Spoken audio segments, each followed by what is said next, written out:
सरलाबेन और उनका पूरा परिवार यूजी हॉस्टल के मेस में खाना बनाने और स्टूडेंट्स को खिलाने का काम करता था। आज सरलाबेन और उनकी पोती इस दुनिया में नहीं रहे, विमान हादसे का शिकार हो गए, लेकिन बहुत सारे लोग सरलाबेन को एक अच्छे इंसान के तौर पर, एक दयालु महिला के तौर पर जो है वो जानते हैं, क्योंकि उनका अच्छा व्यवहार था। खाना वो चूँकि खिलाती थी।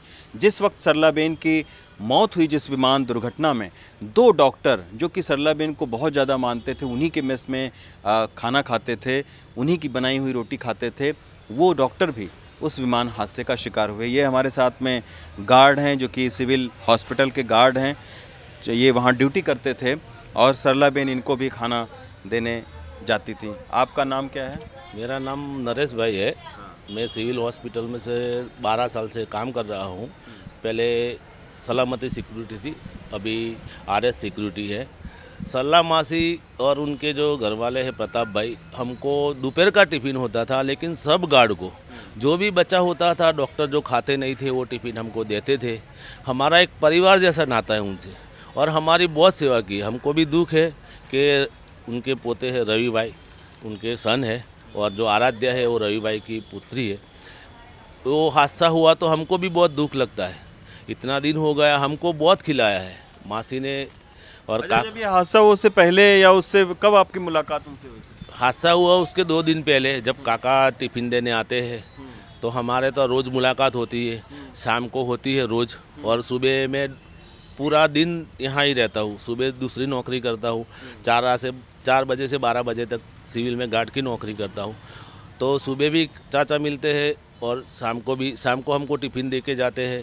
हमारा जहाँ पॉइंट होता है वहाँ बोल देते हैं भाई टिफ़िन है, 1-2 टिफ़िन है। 3-4 दिन सरलाबेन का कोई पता नहीं चला, तो कैसा आप लोगों को फिर हमारे को इतना महसूस हुआ, काका को हम रोज़ बुलाते थे, बोले काका चिंता मत करो, कुछ ना कुछ अच्छा होगा, भगवान करेगा तो आपका सही होगा।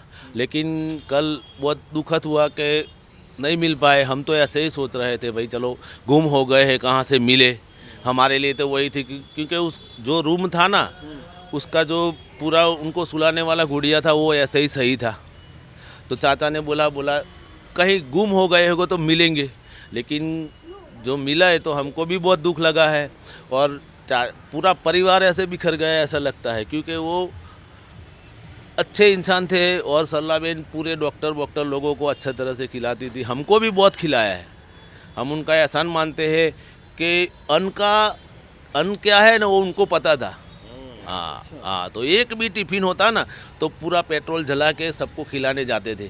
बोला 1200 बेड से लिया, तो बोला गार्ड कहाँ है, बोला ट्रोमा सेंटर में है, तो चलो उनको देखे आओ। उनकी वही भावना थी। तो उनके घर कुछ होता है सर, तो हमको भी बहुत दुख लगता है कि हमने खाया है उनका, अन्न बर्बाद नहीं किया उन्होंने। तो हम भी उनके लिए बहुत वो है कि भाई उनके घर जो हादसा हुआ वो कुदरत को मालूम। कल आप लोगों को पता चला? हाँ, पता चला। हम तो रोज़ फ़ोन करते थे उनको, भाई चाचा मिल जाएंगे, आप आश्वासन देते थे। अब क्या कर भी क्या सकते हैं सर, आश्वासन दे रहे थे, लेकिन अभी मिल गए तो उनको परिवार को मैं भगवान को प्रार्थना करता हूँ कि उनको परिवार को शक्ति दे, और ये जो हादसा हुआ है उनमें जो गए हैं उनके दोनों जन, उनके लिए आत्मा को शांति दे। तो देखिए, ये गार्ड हैं, इनके परिवार के सदस्य नहीं है, लेकिन इनकी आंखों से भी आंसू गिरा है। यही अमीर हो या गरीब है, उसकी अच्छाइयाँ दुनिया में रह जाती हैं। वो भले आदमी आज दुनिया में नहीं है, लेकिन आप देखिए कि सरलाबेन की अच्छाइयों को याद कर रहे हैं, रो रहे हैं, जबकि इनका उस तरीके से खून का कोई नाता नहीं है। लेकिन सरलाबेन चूँकि खिलाती थी बना के, जो बचता था खाना वो भी गार्ड लोगों को खिलाती थी, तो इसके वजह से ये सारे लोग सरलाबेन के इस दुख में शामिल हैं। अहमदाबाद से पवन तिवारी के साथ रवीश रंजन शुक्ला, NDTV इंडिया।